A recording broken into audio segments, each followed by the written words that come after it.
Hi,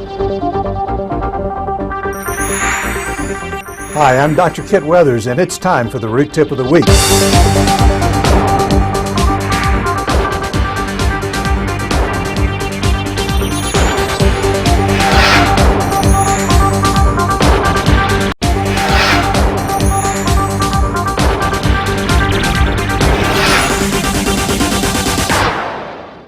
Hi, I'm Dr. Kit Weathers, and once again, it's time for the Root Tip of the Week.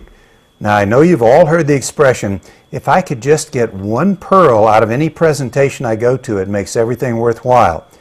Well, I think you're getting cheated if you just get one pearl, so in the next 3 or 4 minutes, I'm going to give you 6 pearls.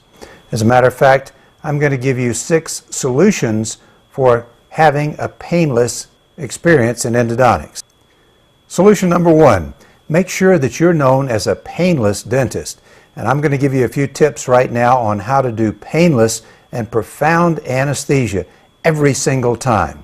But first, the magic trick of the week.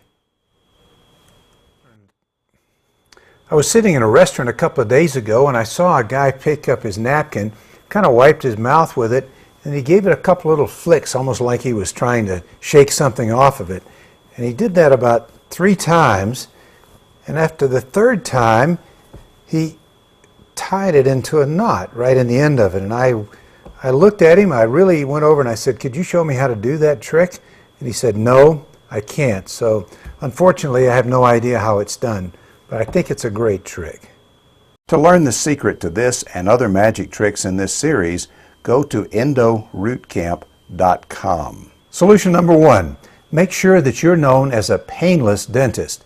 And I'm going to give you a few tips right now on how to do painless and profound anesthesia every single time. Begin by giving 1 cartridge of mepivacaine without vasoconstrictor, 3%, followed by a cartridge of articaine, 4%, with vasoconstrictor, and you'll find that your patients will not feel a thing. By giving the anesthetic without vasoconstrictor, there's no burning because there's no preservative in there, and it works beautifully every time. If for some unknown reason that doesn't work for you, use intraosseous, the X-Tip, or Stabident, and you'll find that that works for you every time. Some of you may decide, I don't want to wait for all else to fail, I'll just begin with intraosseous.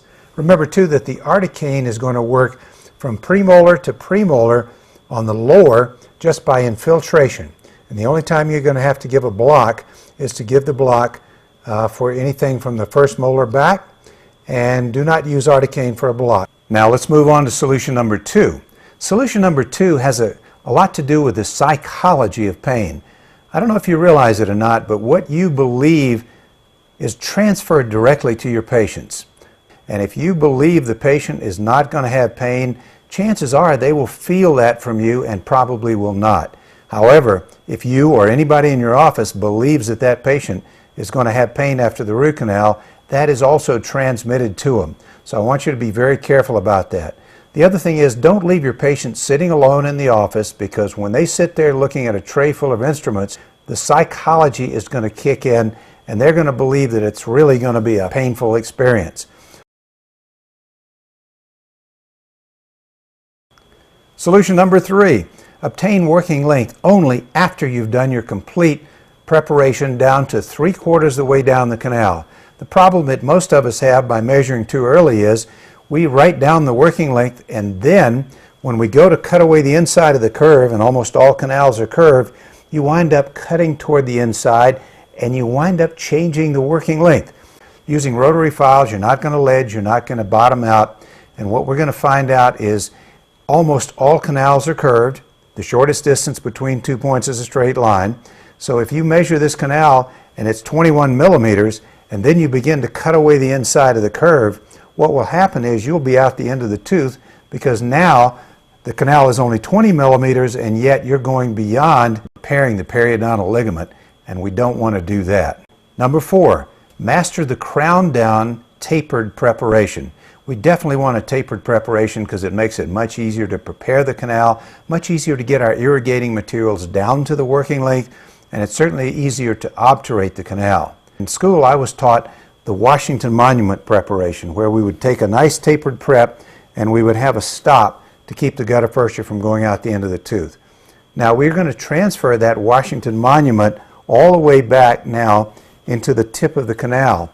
And this is something that we have not been able to do in the past because without rotary files that do not ledge, we had to make a step back preparation, and the step back preparation is where you go with your smallest file down to working length, then you stop 1 millimeter further back with the next size up, then the next size goes another millimeter back and so forth, and you wind up with this jagged preparation.